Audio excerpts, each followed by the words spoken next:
Ini contoh kekuatan belas kasih yang membantu proses memaafkan, yaitu hati seorang ibu. Karena ibu kita punya belas kasih, maka proses memaafkannya akan tetap berjalan lebih cepat atau bisa lambat. Namun nih, perilaku belas kasih kepada anaknya tetap penuh, guys.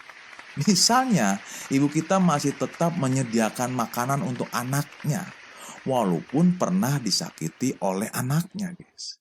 Atau ibu kita selalu memperhatikan kesehatan anaknya, walaupun pernah disakiti hatinya oleh anaknya.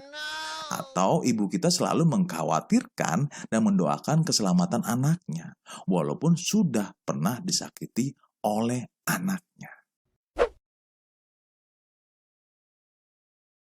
Leadership is fun. Halo guys, apa kabar? Gue berharap lo pada sehat semua ya guys. Selamat datang di podcast Inspirasi Growing. Nah, lo pernah nggak nih ngerasain pada saat itu lo disakiti oleh orang lain? Kayaknya susah banget untuk memaafkan orang itu guys. Bisa jadi kata memaafkan itu gampang diucapkan. Walaupun sudah diucapkan nih, tapi hati kita masih belum damai. Benar nggak guys? Oke? Jadinya antara perkataan dengan hati sepertinya belum sinkron. Kira-kira bener kan nih? Oke? Nah, gue pernah ngalami kok. Bagaimana susahnya memaafkan orang lain. Waduh, buset. Bener-bener susah guys. Namun, ini bisa dilatih. Walaupun butuh waktu yang gak cepat. Nah, seperti apa agar proses memaafkan kita tuh bisa maksimal? Dan jawabannya adalah nilai belas kasih. Nah, bagaimana nilai belas kasih itu sangat berperan dalam proses memaafkan, guys. Nah, biar gak penasaran nih, yuk kita simak podcast Inspirasi Growing ini sampai selesai ya, guys. Tentunya setelah pesan-pesan berikut ini. Hai semuanya, selamat datang di channel podcast Manusia Pembelajar. Nah, podcast ini menyajikan pembelajaran dan investasi nilai-nilai kehidupan yang bermakna. Yuk kita dengerin.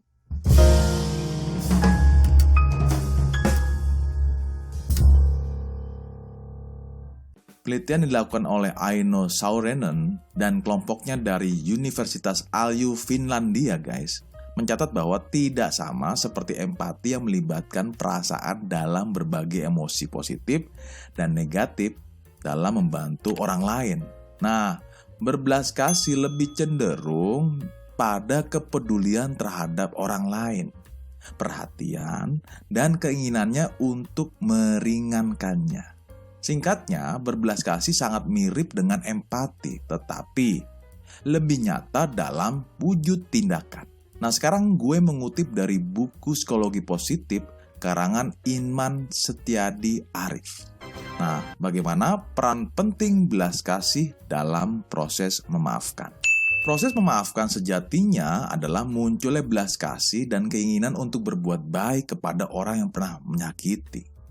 Pastinya nggak gampang untuk proses ke sana guys. Berbelas kasih, ingin berbuat baik kepada orang yang pernah menyakiti bisa jadi terdengar terlalu ideal banget.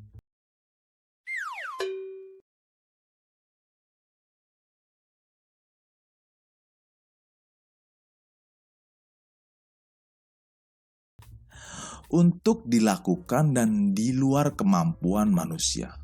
Itu setuju kan guys?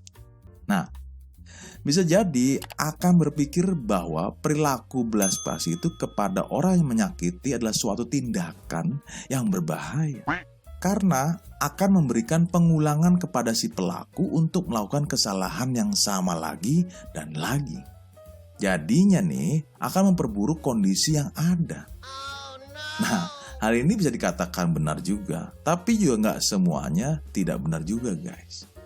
Jadi kata buku Psikologi Positif mengatakan bahwa justru belas kasih itu akan merupakan metode yang terbaik untuk memungkinkan seorang korban dapat melampaui derita yang dialaminya.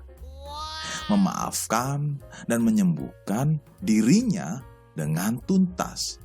Bahkan nih guys, sebagian kasus karakternya jadi bertumbuh karena pengalaman yang pernah disakiti. Artinya bahwa setiap situasi kondisi khususnya yang disakiti, apakah yang respon kita pilih guys.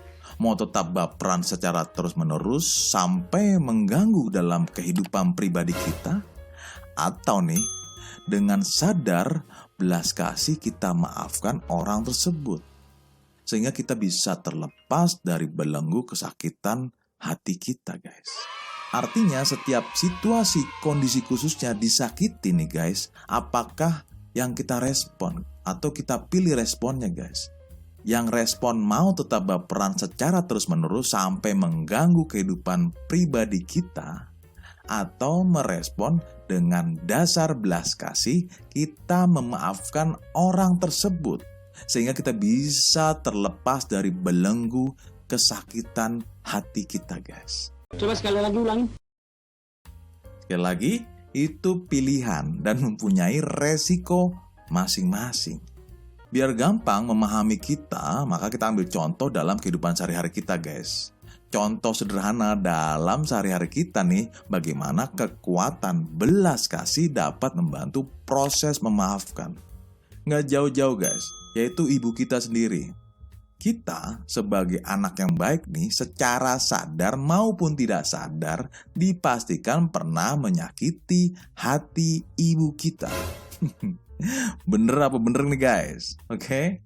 Apalagi kita nih seorang anak yang bandel banget nih ceritanya, yang dimana sering membantah atau bahkan kadang anaknya lebih galak daripada ibunya.